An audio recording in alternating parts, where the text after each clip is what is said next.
The police have arrested a 61-year-old man on 25th September for his suspected involvement in sending out the parcel to Al-Istiqamah Mosque. He has been charged in court this morning. Police officers from the Bedok Police Division and the Criminal Investigation Department were able to establish his identity through ground inquiries and police camera images. I thank the police for their swift investigation into the incident and the subsequent arrest of the perpetrator. I'm grateful to the Malay Muslim community for stepping forward and supporting each other, the mosque and MUIS, reflecting our true gotong royong spirit.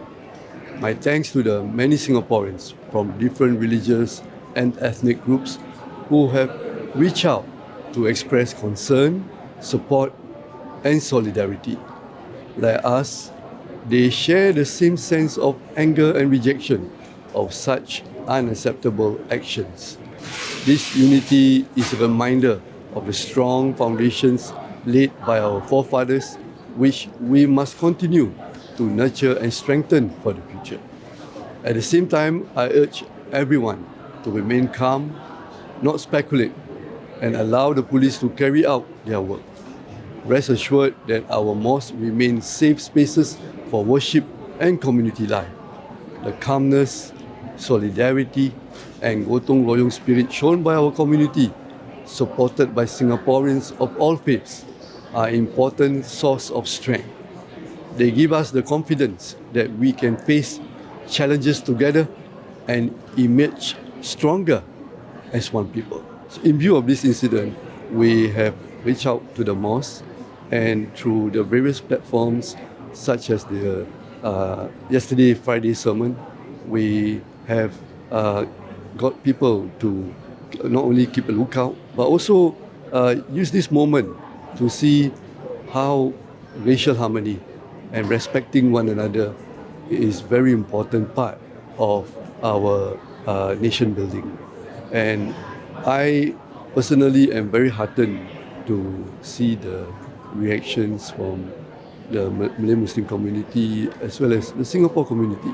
So, and people are on their own making reflection why Singapore have taken certain stance in making sure that we are very careful when talking, even nuancing about disrespecting each other's race and religion, because all this will have implications not only on another person's feelings, but also how it will hurt the society, right, and the community that is affected, but the bigger Singapore society, and it will affect our nation building.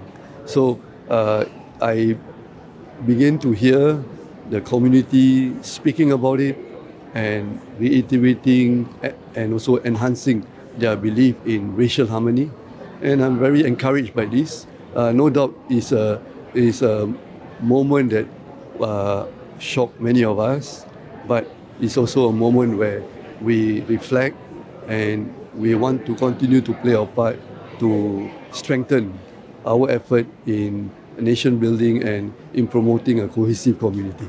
Raf, on that note, what is your message for potential people who might repeat his actions? This is not the first time this has happened. Last year in 2024, someone was arrested as well, and we see such actions happening more often overseas as well.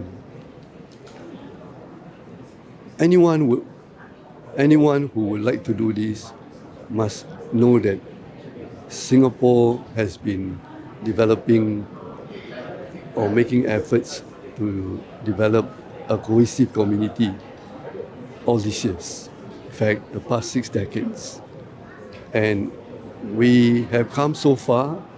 No doubt we recognize that it is a fragile matter, right? However, we are in a relatively better position than in many countries.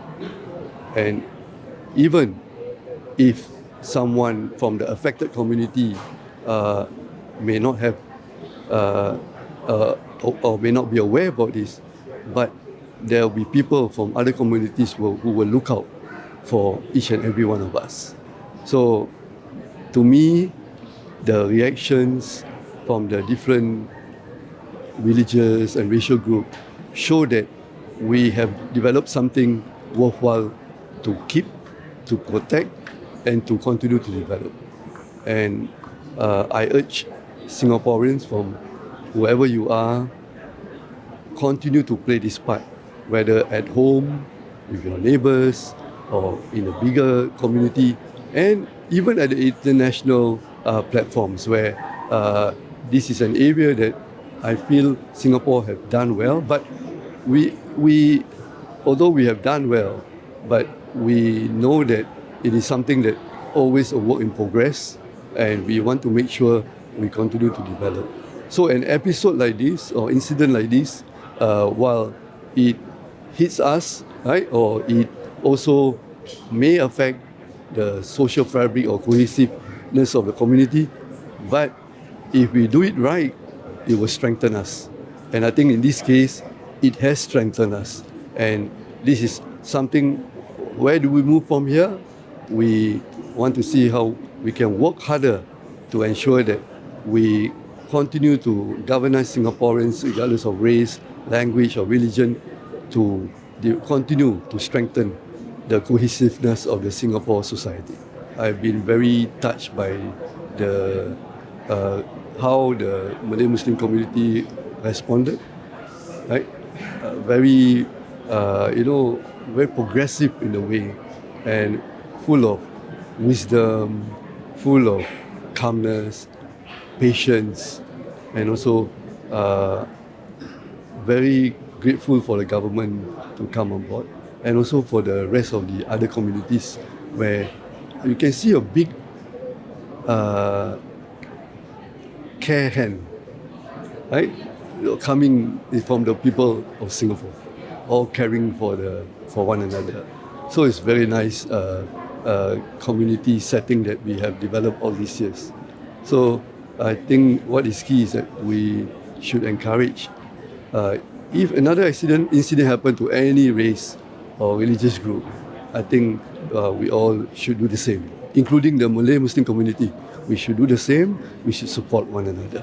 So I think this is something that I hope, as a whole, incident like this are also a milestone for us to strengthen our resolve to build a more cohesive community. Strengthen, no doubt it's a work in progress, progression towards strengthening our cohesive community.